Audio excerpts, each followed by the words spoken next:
ನಮಸ್ಕಾರ ಎಲ್ರಿಗೂ ಶುಭ ದಿನ. ಎಲ್ಲರಿಗೂ ಕನ್ನಡ ಸ್ಪೋರ್ಟ್ಸ್ ಆಟ ಯೂಟ್ಯೂಬ್ ಚಾನಲ್ಗೆ ಸ್ವಾಗತ. ಇವತ್ತೊಂದು ಇಂಡಿಯನ್ ಕ್ರಿಕೆಟ್ ಪ್ರೇಮಿಗಳಿಗೆ ಒಂದು ಕಾತುರತೆಯಿಂದ ಕಾಯ್ತಿರೋ ದಿನ ಅಂತ ಹೇಳ್ಬೋದು. ಯಾಕಂದರೆ ಇವತ್ತು T20 ವರ್ಲ್ಡ್ ಕಪ್ ಫೈನಲ್ ಇದೆ, ಇಂಡಿಯಾ ವರ್ಸಸ್ ನ್ಯೂಜಿಲ್ಯಾಂಡ್. ಇದು ನರೇಂದ್ರ ಮೋದಿ ಸ್ಟೇಡಿಯಂ ಅಹಮದಲ್ಲಿ ನಡೆಯಲಿದೆ. ಹಾಗೆ ಇದು 7 ಗಂಟೆಗೆ ಸ್ಟಾರ್ಟ್ ಆಗಿದೆ ಮ್ಯಾಚ್. ಆಗ 6:15ಗೆ ಟಾಸ್ ಕೂಡ ಇರುತ್ತೆ ಅಂತ ಹೇಳ್ಬೋದು. ಇನ್ನು ಒಂದು ಇಂಡಿಯಾ ಈ ಟೂರ್ನಮೆಂಟ್ ಗೆಲ್ಲುವ ಫೇವ್ರೇಟ್ ಆಗಿದೆ. ಯಾಕಂದರೆ ಹೋದ ಸಲ ವರ್ಲ್ಡ್ ಕಪ್ ಆದಮೇಲೆ ಎಲ್ಲ ಬೈಲಾಟೆಡ್ ಸೀರೀಸ್ ವಿನ್ ಆಗಿದ್ರು, ಏಷ್ಯಾ ಕಪ್ ಕೂಡ ವಿನ್ ಆಗಿದ್ರು, ಯಾವುದೇ ಟೂರ್ನಮೆಂಟ್ ಸೋತಿರಲಿಲ್ಲ ಅಂತ ಹೇಳ್ಬೋದು. ಹಾಗೆ ಹೋದ ಸಲನೂ ಇಂಡಿಯಾ ಯಾವುದೇ ಮ್ಯಾಚ್ ಸೋಲದೆ ಟೂರ್ನಮೆಂಟ್ ವಿನ್ ಆಗಿದ್ರು, ಆದರೆ ಈ ಸಲ ಒಂದು ಮ್ಯಾಚ್ ಸೋತಿದ್ದಾರೆ ಕೂಡ. ನ್ಯೂಜಿಲೆಂಡ್ ಕೂಡ ಒಂದು ಬಲಿಷ್ಠ ತಂಡ ಆಗಿದೆ ಅಂತ ಹೇಳ್ಬೋದು. ಇನ್ನು ನೋಡೋಣ ಬನ್ನಿ ಸ್ವಲ್ಪ ಹೆಡ್ಸ್ ಟು ಹೆಡ್ ಹೇಗಿದೆ ಅಂತ ಹೇಳ್ಬೋದು.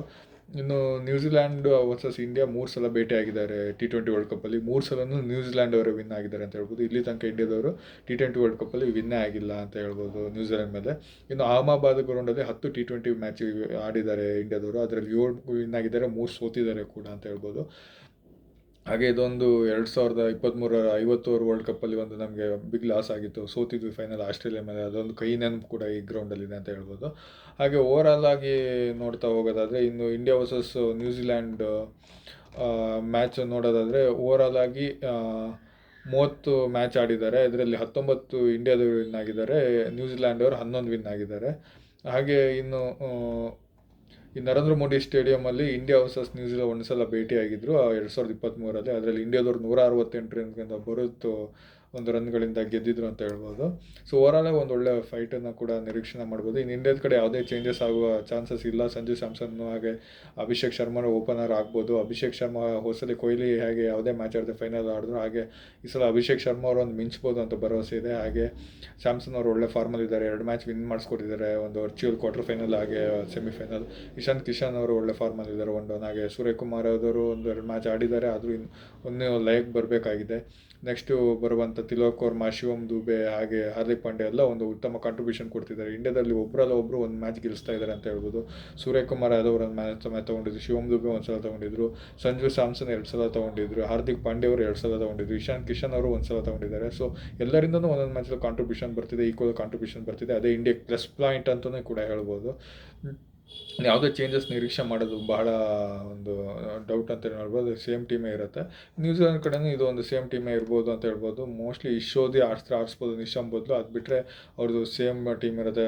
ಸಿಫರ್ ಟು ಫಿನ್ನಲ್ಲಿನೋ Rachin Ravindra, Glenn Phillip, Mark Chapman, Daryl Mitchell, ಜೆಮಿನಿಷನ್, ಮ್ಯಾಕ್ಸ್ ಸೆಂಟರ್, ಕ್ಯಾಂಪ್ಟನ್, ಕೊಲೆ ಮೆಕ್ಲೋನಿ ಅವರು, ಮ್ಯಾಟ್ ಹೆನ್ರಿ, ಲುಕ್ ಫರ್ಗಿಸ್ಕನ್. ಇದೊಂದು ಟೀಮ್ ಚೆನ್ನಾಗಿದೆ. ಇದನ್ನು ಅವರು ಚೇಂಜಸ್ ಮಾಡೋದು ಒಟ್ಟು ಫೈನಲ್ ಹಂತದಲ್ಲಿ ಯಾರು ಟೀಮನ್ನು ಚೇಂಜಸ್ ಮಾಡೋಕ್ಕೆ ಇಷ್ಟಪಡಲ್ಲ ಅಂತ ಹೇಳ್ಬೋದು.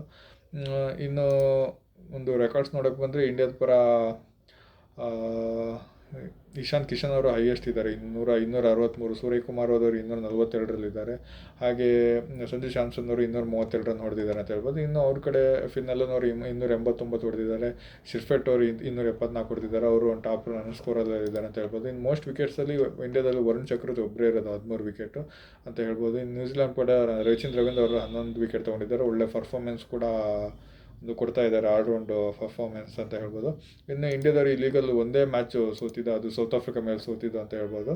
ಅದು ಅಹಮದಾಬಾದ್ ಗ್ರೌಂಡಲ್ಲಿ ಅಂತ ಹೇಳ್ಬಿಟ್ಟು. ಅದು ಬಿಟ್ಟರೆ ಎಲ್ಲ ಮ್ಯಾಚ್ ಗೆದ್ದಿದ್ದಾರೆ. ನ್ಯೂಜಿಲ್ಯಾಂಡ್ ಅವರು ಒಟ್ಟು ಓವರಾಲ್ 2 ಮ್ಯಾಚ್ ಸೋತಿದ್ದಾರೆ. ಒಂದು ಸೌತ್ ಆಫ್ರಿಕಾ ಮೇಲೆ ಸೋತಿದ್ರು ಗ್ರೂಪ್ ಸ್ಟೇಜಲ್ಲಿ, ಹಾಗೆ ಸೂಪರ್ 8ಅಲ್ಲಿ ಇಂಗ್ಲೆಂಡ್ ಮೇಲೆ ಕೂಡ ಸೋತಿದ್ರು ಒಂದು ಗೆಲ್ಲ ಮ್ಯಾಚ್. ಹಾಗೆ ಪಾಕಿಸ್ತಾನ ಮೇಲಿನ ಮ್ಯಾಚ್ ಒಂದು ಅಬಾಂಡೆಂಟ್ ಕೂಡ ಆಗಿತ್ತು ಅಂತ ಹೇಳ್ಬೋದು.